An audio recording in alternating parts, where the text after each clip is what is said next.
allocation numbers are starting to come in for Warhammer decks. Doesn't look great.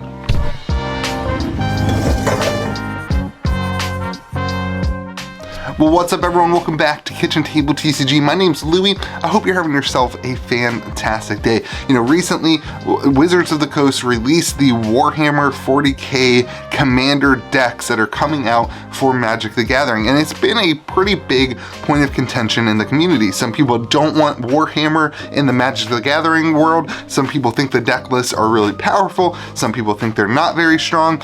There's been a lot of contention about the collector edition prices. But over this last couple of days, stores have started to get their allocations for these products, and it's starting to look like the collector edition of these decks is going to be extremely limited. I'm going to compare it a little bit to Time Spiral Remastered, where stores got allocated and then they also didn't get very much restock, and then such that the price has increased quite considerably.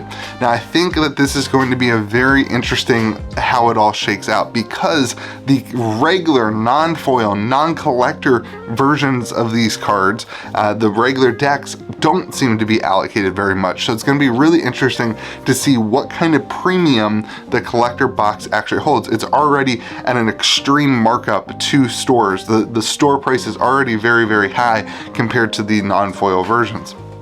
So is this Wizards trying to create some sort of artificial hype product that can compete with some of the other things that are on the market, like the Charizard box that's coming out for Pokemon and that kind of thing? Maybe, but for you as a consumer, here's what I think you need to be aware of, is that the supply, I'm talking like stores who are ordering 500 to 800 boxes of Dominaria United are getting allocated between 3 and 10 cases of 4 of these commander decks. They are extremely tightly allocated.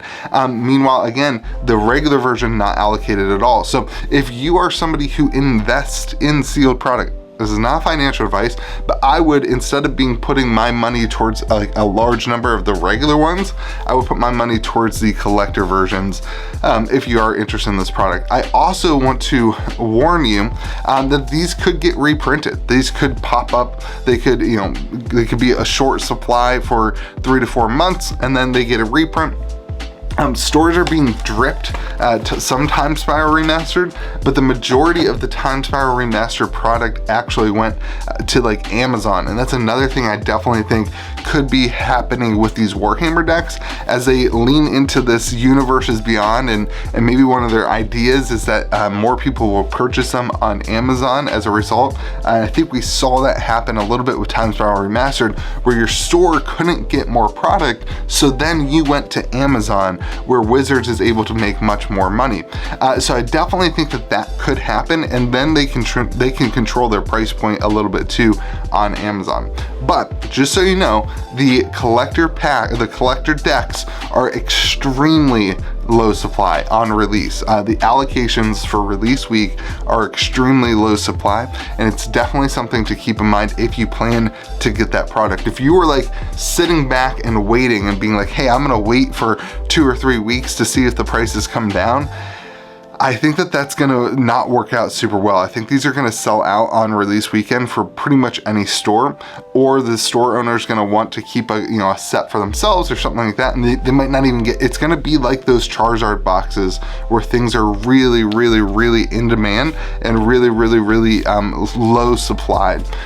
But again, you could see a restock in 3 or 6 months, or that restock could go to Amazon. So let me know, are you excited for the Warhammer 40k decks? I think they look pretty good. I think they actually look, in my opinion, pretty pushed. What I really care about is, does the 4 deck structure play well together? Because the sales point for these decks, I used to feel this way about the sales point for all commander decks, where you had one set of commander decks that came out every year. The question for me was, were they fun to play in a vacuum? Because I liked to keep them, in the vacuum.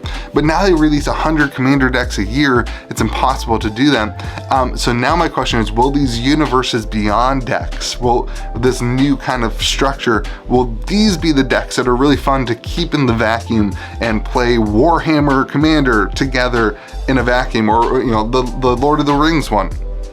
Will that be fun to play in a vacuum?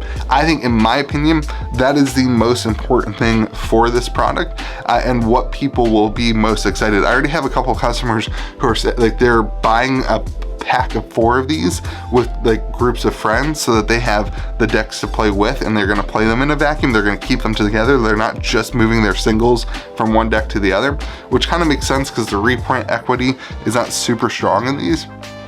But I personally think that is the most important part of this product. I'm curious what you think in the comment section. Are you pre-ordering these? Have you already pre-ordered these? And what does your store say? Keep in mind, the non-foil version I do think is gonna be pretty easy to get in your hands on, but the collector version, it's gonna look pretty sweet. Hope you have yourself a fantastic day. Be kind to the people around you. We'll see you again next video.